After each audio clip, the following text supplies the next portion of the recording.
नाम है भैया आपका? अभिनव गुप्ता। अच्छा अच्छा, कन्नौज से आए हैं आप? कन्नौज से। ठीक है, तो ये बताइए भैया, ये जो ये रखा हुआ है, ये मुझे लगता है इत्र बनाने का एक बर्तन है। सिंबॉलिक बर्तन है। सिंबॉलिक बर्तन है, ठीक है। तो थोड़ा सा हमें बताइए कैसे बनता है इत्र? इसको हम लोग ट्रेडिशनल भाषा में देग बोलते हैं, इसको भक्का बोलते क्या हैं। बोलते हैं? देग? देग। देग, अच्छा इसको भक्का बोलते हैं, इसको कंडेंसर बोलते हैं। अच्छा, ये तांबे का बर्तन इसलिए इस्तेमाल करते हैं, इसका टेम्परेचर बहुत हाई होता है। ठीक है। तो इसके अंदर जो भी हमारे हर्ब्स जाते हैं, फूल हो गया, जड़ी बूटियाँ हो गई, वो जलती नहीं है। अच्छा। जिसकी उनकी जो जलाइन की खुशबू होती है वो नहीं आती है, और तांबे में स्वीटनेस होती है। हमारे पुराने टाइम में भी तांबे के बर्तनों में कई चीज़ें हाँ, इस्तेमाल किया जाता था। बिल्कुल बिल्कुल। उस प्रॉपर्टी को ट्रेडिशनल हम लोग इस्तेमाल करते हैं। इसके अंदर जो भी हमें चीज़ें डालनी हुई, फूल है, गुलाब का पानी है, उसको डाल के बंद कर दिया।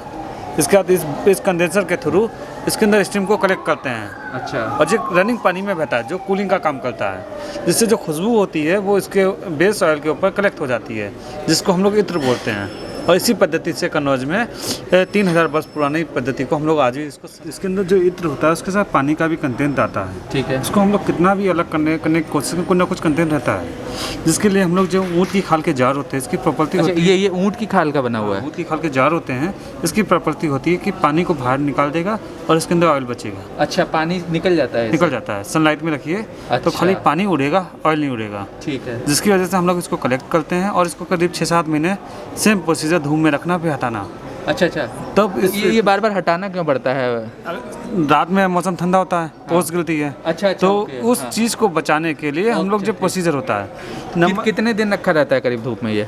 जिस हिसाब से हमें इत्र बनाना होता है उसकी कॉस्ट के पर डिपेंड करता है कि हमें कितने महीने रखना है या कितने महीने का प्रोसीजर अपनाना है। इससे इत्र की क्वालिटी बड़ा फाइन होती है। सेम प्रोसीजर इत्र हमारी जो इंडस्ट्री है, हमारे पुराने टाइम पर यज्ञ हवन हुआ करते थे, जिसमें विभिन्न प्रकार के बलियाँ दी जाती थी, उनसे दुर्गंध उत्पन्न होती थी, और उन दुर्गंध को दूर करने के लिए हम फूलों को, विभिन्न प्रकार की जड़ी बूटी यज्ञ को समर्पित करते थे, जिससे उस दुर्गंध को सुगंध में कन्वर्ट करते थे, जिससे एटमॉस्फेयर अच्छा होता था। ठीक है ठीक है। अभी आप जो है किस किस तरह के इत्र बनाते हैं? हम बेसिकली मिट्टी का इत्र बनाते हैं, जो कन्नौज के लिए जाना जाता है। जो बारिश के बाद जो भीगी खुशबू निकलती है, उसके इत्र के लिए कन्नौज जाना जाता है। खस का निकालते हैं हम लोग, विभिन्न प्रकार की जरूरतें, समामा है, हीना है, इस तरीके का इत्र का उत्पादन कन्नौज में किया जाता है। और इन इत्रों को हमारे खाने में, पान मसाले में, विभिन्न इंडस्ट्री में इस्तेमाल होता है।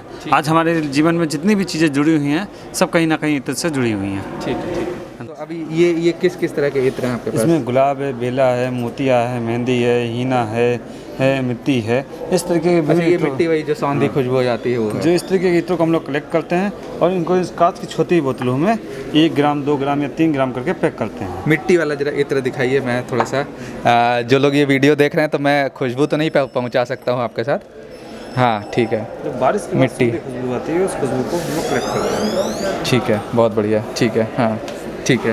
हाँ इसी तरीके हम लोग गुलाब का निकालते हैं। हाँ जो गुलाब की खुशबू इसी तरह के इत्रों के लिए जानी जाती है। हाँ हाँ, जो नेचुरल गुलाब होता है, उससे हम लोग 0.001% ऑयल होता है, उस ऑयल को हम लोग कलेक्ट करने की कोशिश करते हैं, और इसको गुलाब रूह बोलते हैं, जिसकी मार्केट कीमत 12 लाख रुपए केजी से स्टार्ट होती है। 12 लाख रुपए केजी से स्टार्ट होती है। अच्छा, सबसे महंगा इत्र कितने का होता है करीब? सबसे महंगा इत्र ऊद का आता है, जिसकी कीमत 35 लाख रुपए केजी होती है। अच्छा, और जो हम लोगों का बेस ऑयल होता है संदल का, उसकी कीमत 1,10,000 रुपए केजी है। अच्छा, ये जो बोतलें हैं, ये बोतलें भी मुझे कुछ अलग अलग दिख रही हैं, बोतलों के बारे में क्या है?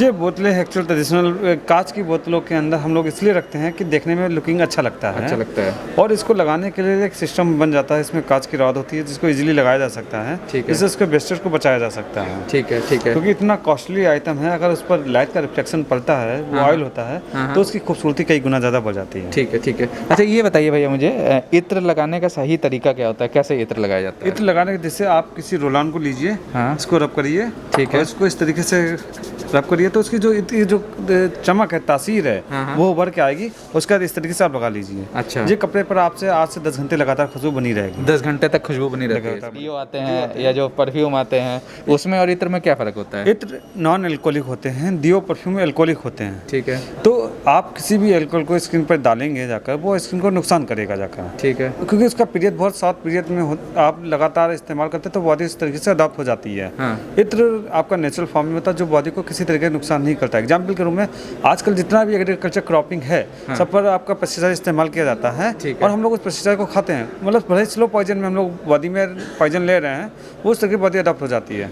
तो इत्र लगाने से आपने एक चीज़ नोटिस किया होगा, जितने भी आजकल यंगस्टर हैं उनके स्किन पर बालों की सबसे ज़्यादा समस्या आ रही है। हाँ, क्योंकि उसका रीज़न क्या है कि हम स्किन पर साबुन इस्तेमाल किए, वो भी केमिकल, हमने डिओ वगैरह इस्तेमाल किए, तो स्किन की जो लेयर होती है फर्स्ट एंड सेकेंड लेयर जला देते हैं, जहाँ से वो चीज़ें उनके बॉडी का सिस्टम, इसी के जो पहले हमारी एवरेज लाइफ थी 80 साल की थी, आज वो 50-55 में निपटती जा रही है। ठीक बात है, ठीक बात है। अच्छा ये बताइए, जो इत्र होता है, जैसे मान लीजिए कोई लोग लेना चाहें तो कितने से शुरू हो जाती है इसकी कीमत? सर इत्र लेना चाहे 500 रुपये से इसकी स्टार्टिंग होती है। ठीक है। और आपको बताना चाहेंगे इत्र का एरोमा थेरेपी में और मेडिसिन पर्पज से सबसे ज़्यादा इस्तेमाल होता है, क्योंकि एक्चुअल वो इस फॉर्म में होता है कि आदमी को उसकी जानकारी नहीं है।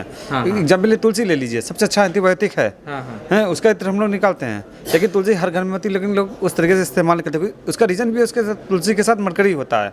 अगर आप डायरेक्ट पत्तियाँ खाएंगे जाकर तो आपके दांत हिल जाएंगे।